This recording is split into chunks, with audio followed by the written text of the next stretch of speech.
Ya, Presiden Amerika Serikat Donald Trump berencana untuk menerapkan tarif impor produk farmasi hingga mencapai 200%. Trump memberikan tenggat waktu hingga tahun depan kepada pelaku industri farmasi untuk merelokasi pabrik mereka ke Amerika Serikat.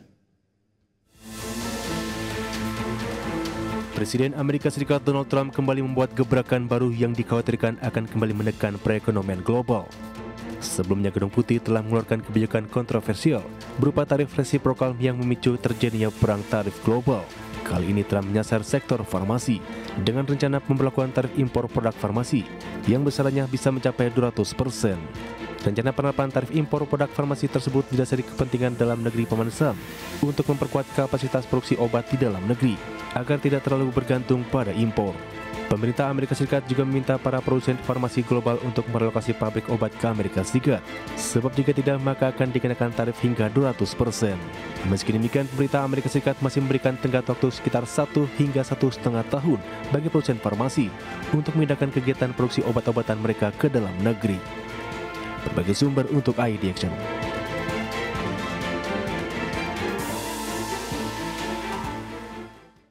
Ya, pemirsa, untuk membahas tema kita kali ini, mitigasi dampak tarif impor farmasi 200% dari pemerintah Amerika Serikat. Kita sudah tersambung melalui Zoom bersama dengan Bapak Elviano Rizaldi. Beliau adalah Direktur Eksekutif Gabungan Perusahaan Farmasi Indonesia atau GP Farmasi. Halo Pak Elviano, apa kabar? Kabar baik, Mas Pras. Baik, terima kasih atas waktu yang disempatkan. Kemudian juga ada Pak Rizal Taufikur Rahman. Beliau adalah Kepala Pusat Makroekonomi dan Keuangan INDEF. Halo Pak Rizal, apa kabar? Baik, Mas Pras. Baik, terima kasih juga atas waktu yang disempatkan. Ini menarik kalau kita lihat gebrakan baru kembali lagi dilakukan oleh pemerintah Amerika Serikat dan kali ini menyasar sektor farmasi. Mungkin Pak Elviano bisa melihat dan mungkin mereview seperti apa sih pandangan dari pelaku usaha industri farmasi nasional nih menyikapi ada lagi gebrakan baru dari pemerintahan Donald Trump nih Pak Elviano. Silakan. Baik, terima kasih Mas Pras. Memang menarik ya kalau untuk negeri Amerika telah menerapkan begitu tingginya tarif untuk impor ke negaranya. Ya. Nah, namun memang khususnya dari Farmasi Indonesia, kami GP Farmasi Indonesia ini anggotanya adalah seluruhnya anggota dari produsen domestik ya. Jadi bukan anggota dari pabrik multinasional yang ada di Indonesia. Jadi anggota kami khusus 100% adalah local manufacturing Indonesia. Nah, kalau melihat dari tarif Trump untuk industri farmasi atau produk-produk farmasi, memang tidak terpengaruh buat industri farmasi dalam negeri, ya. Karena kita ada positifnya juga nih. Positifnya karena selama ini industri farmasi Indonesia kecil sekali mengekspor ke Amerika, ya. Jadi boleh dikatakan kecil sekali dan tidak berdampak dengan kaitan tarif Trump untuk impornya.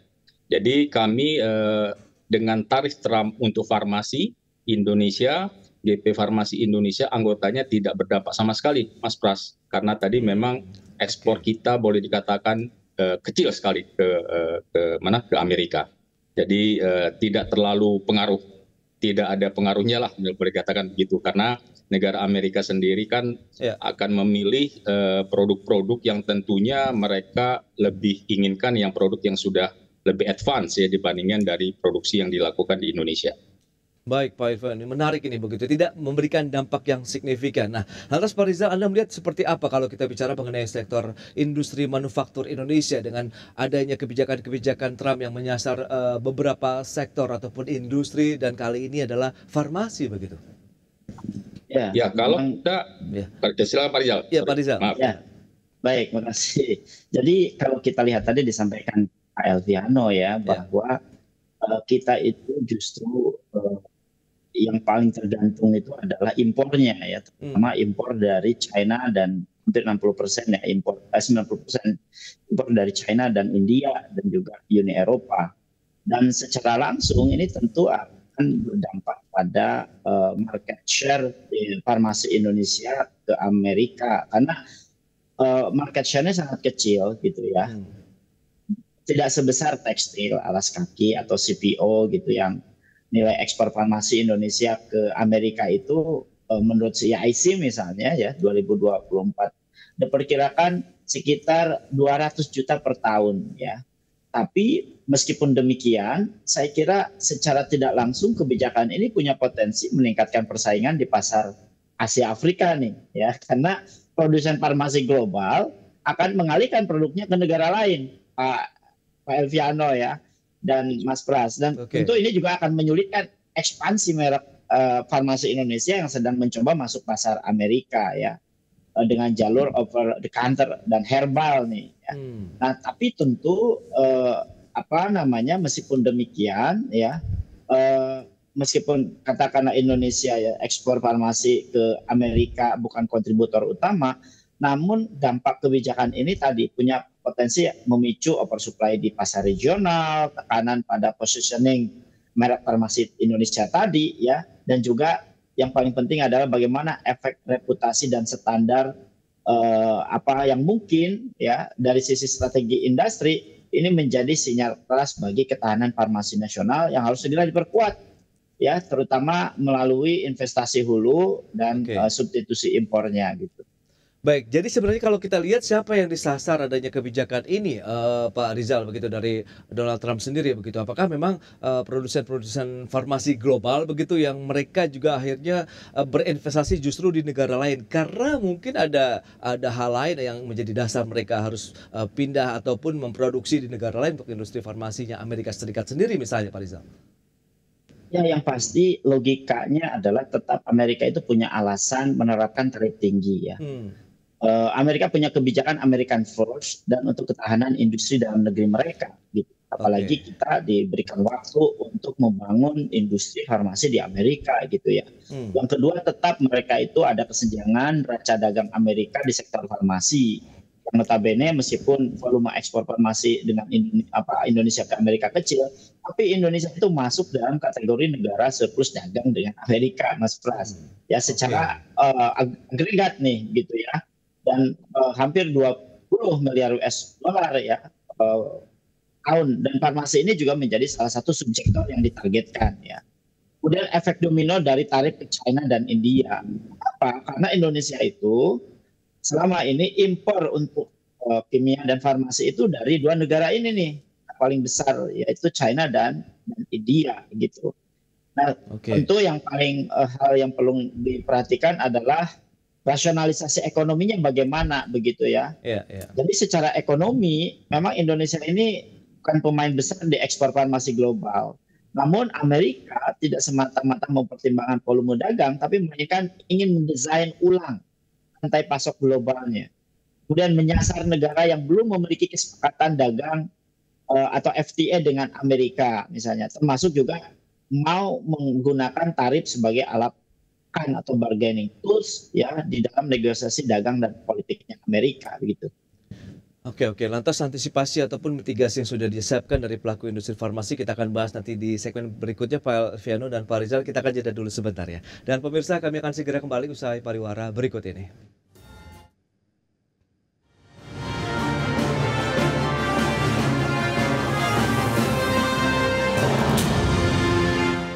Ya, terima kasih Anda masih bergabung bersama kami dalam Market Review, pemirsa. Dan berikut ini kami akan sampaikan data untuk Anda terkait dengan nilai ekspor produk farmasi Indonesia ke Amerika Serikat seberapa besar. Seperti yang bisa Anda saksikan juga di layar televisi Anda, kita akan cermati. Ini periode Januari sampai dengan April 2025, pemirsa. Bagaimana nilai ekspor produk farmasi Indonesia di Januari-April 2024 tercatat $8.875 Amerika Serikat. Tapi kalau kita lihat dari sisi volume, ada 596 kg untuk produk farmasi Indonesia yang diekspor ke Amerika Serikat. Tapi kalau kita sandingkan dengan Januari-April 2025, seperti yang bisa Anda saksikan juga, dari sisi nilai ekspor HS30, kalau kita bicara mengenai data BPS untuk produk farmasi ini, mencapai $14.897 Amerika Serikat. Ada kenaikan kalau kita bandingkan tahun 2024 dengan 2025. Tapi kalau dari sisi volume justru ada penurunan dari 596 kg turun menjadi 397 kg untuk produk farmasi Indonesia yang diekspor ke Amerika Serikat. Itu dia. Berikutnya kita lihat bagaimana dengan pangsa ekspor non migas Indonesia. Ini juga menjadi salah satu andalan sebenarnya Indonesia untuk pasar luar negeri begitu ya, untuk produk non migas Indonesia. Ya, seperti yang bisa Anda saksikan juga ada China, ini cukup besar 22,86%, sementara Amerika Serikat untuk ekspor non migas secara keseluruhan mencapai 11,36%.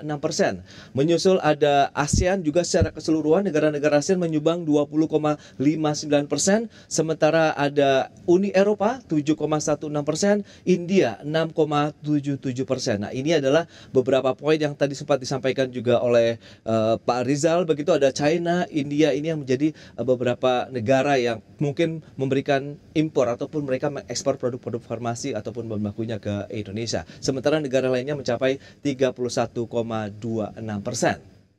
Dan selanjutnya bagaimana dengan PMI manufaktur Indonesia, ini menarik juga kalau kita memang tengah menghadapi tekanan dari luar negeri, sementara kondisi di dalam negeri sendiri untuk industri manufaktur kita lihat seperti apa kondisinya setelah dalam Desember 2024 sampai dengan bulan Maret 2025 memang masih berada di level ekspansi, tepatnya di 52,4 poin. Sementara dari bulan April, Mei kemudian Juni nampaknya sudah tidak lagi berada di level ekspansi atau dari PMI manufaktur Indonesia mengalami kontraksi 46,7%, kemudian 47,4%, 47,4 poin maksud saya, kemudian 46,9 poin untuk Juni 2025. Itu dia beberapa data yang nanti kita akan bahas kembali dengan narasumber seperti apa sih, apakah memang ini bisa menjadi cerminan bahwa kita juga harus menyiapkan mitigasi yang tepat begitu ya. Baik, kita akan lanjutkan kembali perbincangan bersama dengan Bapak Rizal kemudian juga Bapak Elviano. Nah, Pak Elviano, kalau kita cermati dengan beberapa data tadi yang sudah disampaikan, ini menarik. Bagaimana menurut Anda begitu dengan data kita tahu eksportasi Indonesia yang Anda katakan memang tidak memberikan dampak yang signifikan dengan adanya kebijakan tarif bea masuk sampai dengan 200% nantinya begitu Pak Elviano. Sementara data di dalam negeri PMI manufaktur kita juga tengah mengalami tekanan. Silakan Pak.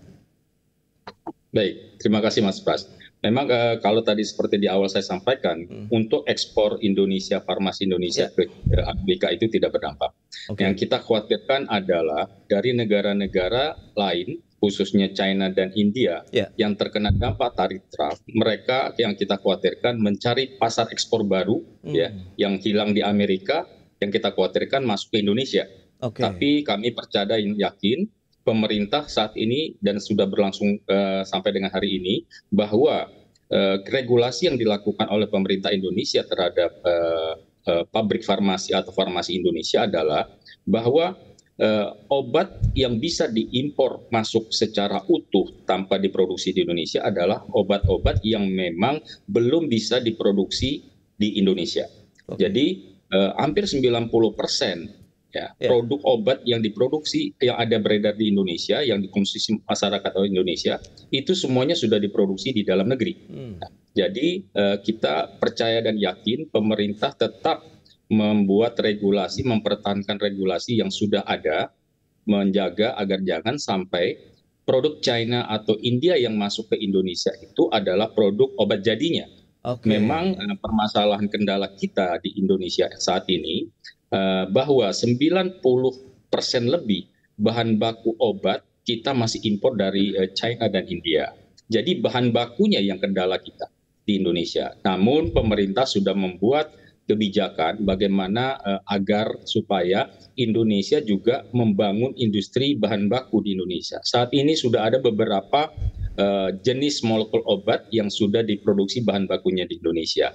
Dan ini akan terus-menerus didorong oleh pemerintah agar supaya Indonesia pun tidak kalah mempunyai juga industri bahan baku, sehingga ketergantungan bahan baku obat di Indonesia ini secara perlahan bisa berkurang. Minimal misalnya saat ini masih 94%, nanti mungkin turun bertahap, sehingga mungkin secara bertahap impor bahan baku dari China dan India kita bisa kurangi. Jadi kami percaya dan yakin, Mas Pras, bahwa pemerintah sudah benar membuat kebijakan regulasi terkait farmasi di Indonesia. Jangan sampai merubah dengan adanya tarif Trump, kemudian ada tekanan dari China dan India, kemudian regulasi yang sudah baik dan bagus ini, Indonesia berubah. Itu yang kami khawatirkan dan kami percaya Indonesia tidak akan melakukan itu, pemerintah. Nah, kalau kita bicara mengenai ketergantungan tadi, bahan baku impor dari luar negeri, sebenarnya berapa besar prosentasenya Pak Elvi kalau kita lihat untuk kebutuhan industri farmasi di dalam negeri sendiri? Saat ini itu masih 94% ya. Wow, bahan baku obat di Indonesia itu masih kita impor dari luar negeri ya. Jadi tapi secara persentase memang paling besar kontribusinya adalah China, nomor 2 India, nomor 3 Eropa. Jadi memang masih 94% bahan baku obat ini kita impor, Mas Pras. Baik, nah Pak Rizal, lantas bagaimana Anda melihat kondisi saat ini begitu, bahwa memang ketergantungan untuk industri manufaktur khususnya farmasi ini masih cukup besar dari luar negeri itu. Kemudian ada kekhawatiran dengan adanya kenaikan tarif apabila memang dikenakan sampai dengan 200%, justru kita yang lagi-lagi nih menjadi negara yang akan diincar dengan serbuan-serbuan produk asing khususnya farmasi begitu ke Indonesia. Pak Rizal. Ya Mas Pras ya. Jadi Indonesia ini adalah net importer besar ya di dalam sektor farmasi. Dan sebenarnya kalau kita melihat ya, banyak potensi sumber daya yang alam begitu yang bisa menjadi bahan baku ya. Hanya saja mungkin teknologi tetap kita sangat tergantung pada bahan baku dari India maupun China. Jadi kalau kemudian kebijakan importasi, kebijakan tarif ya, Trump ini tentu akan berakibat pada market farmasi ini. Justru yang kita khawatirkan begini, ketika India dan China diberikan nanti tarif yang tinggi, maka kita akan kebanjiran ya, oversupply dari sektor bahan produk-produk farmasi ini. Ya tentu ini juga menjadi berkaitan dengan daya saing sektor farmasi kita di domestik. Nah ini yang justru kita harus jaga pasar domestik ini begitu ya. Dan lagi-lagi menjadi perhatian penting adalah bagaimana industri farmasi di dalam negeri ini bisa berdaya saing ya, setidaknya bisa diperbaiki kinerja, terutama berkaitan dengan create market ya, khususnya di pasar domestik ini gitu Mas. Treatment seperti apa yang diharapkan kalau kita ingin menjaga pangsa pasar dalam negeri juga begitu, apalagi dari serbuan produk farmasi luar negeri? Nantinya kita akan bahas lagi di segmen berikutnya, kita akan jeda sebentar. Dan pemirsa, pastikan Anda masih bersama kami.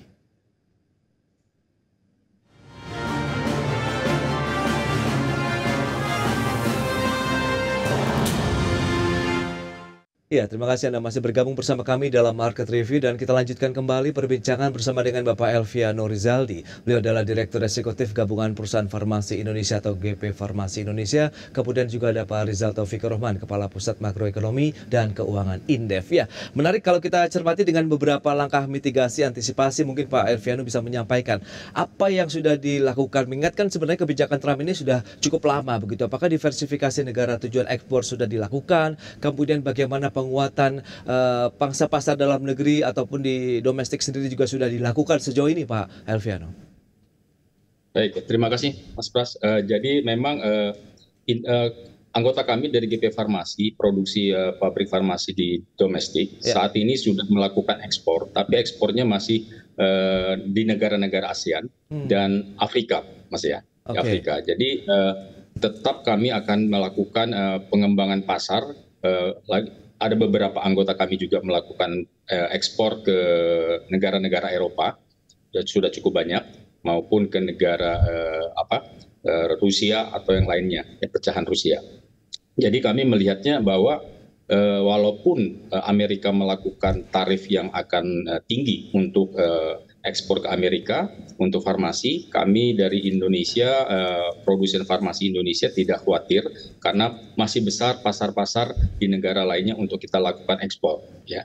Yang kedua, tadi mitigasi kami adalah bagaimana pasar domestik ini juga harus dijaga, ya, harus dijaga dengan cara bagaimana pemerintah melakukan upaya-upaya.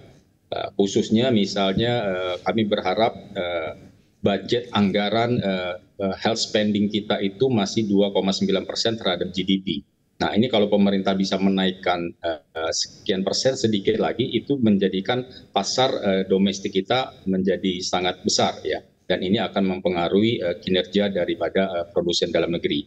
Kemudian kami mendengar juga pemerintah akan melakukan adanya pengembangan sektor koperasi desa, di mana di dalam koperasi desa itu akan dibentuk salah satunya bidang usaha apotek desa, dan ini juga menjadikan suatu pasar yang baru yang bisa menyampaikan ke desa-desa bahwa farmasi itu juga bisa sampai kepada desa. Nah, ini merupakan suatu pasar yang baru dan menurut kami regulasinya sangat baik. Tinggal nanti kami akan mensupport di dalam pelaksanaan apotek desa tadi.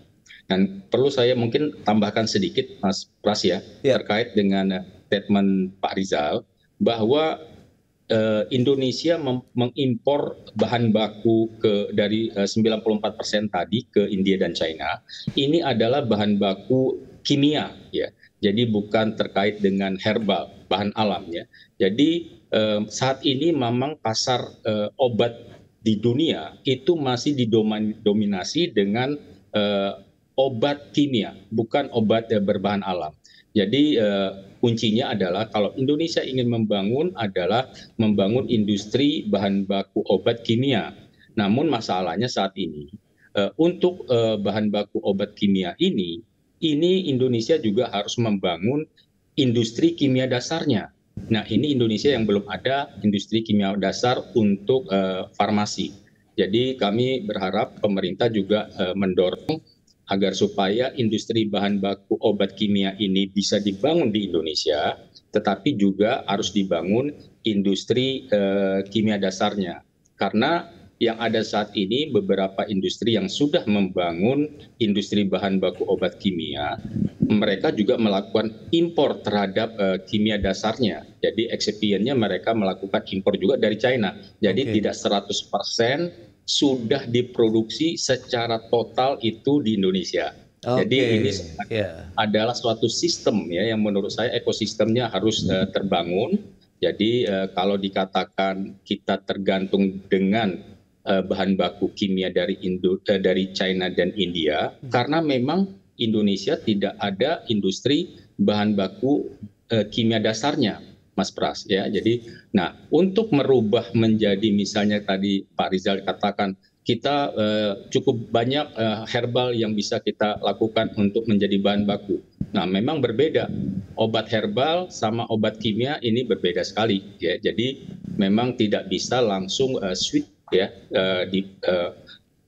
switching antara obat kimia dengan obat herbal. Itu perlu suatu proses yang perlu waktu lagi. Demikian. Baik, ini dia menjadi salah satu tantangan tersendiri untuk membangun industri manufaktur farmasi kita dari hulu ke hilir begitu ya.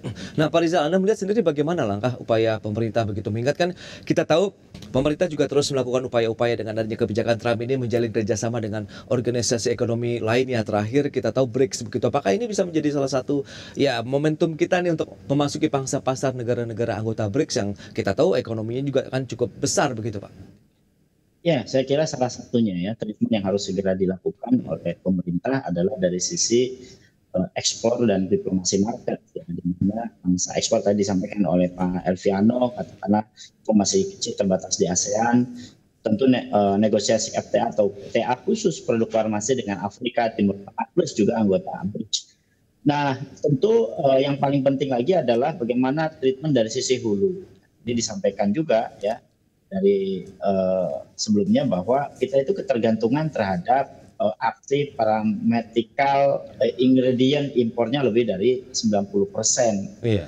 Tentu perlu ada insentif fiskal ya terhadap industri DDK, super deduction untuk investasi di FP lokal ini gitu.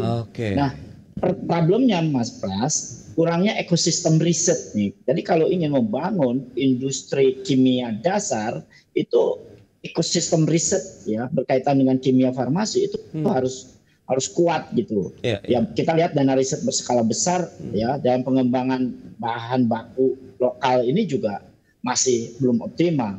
Untuk itu maka kerjasama universitas industri yang basis biofarmasi, bahan aktif misalnya dari herbal lokal ataupun dari kimia dasar itu menjadi satu keniscayaan kalau ingin mendorong sektor farmasi kita jauh lebih ekspansif. Dan yang paling penting adalah bagaimana treatment di sisi hilirnya. Ya.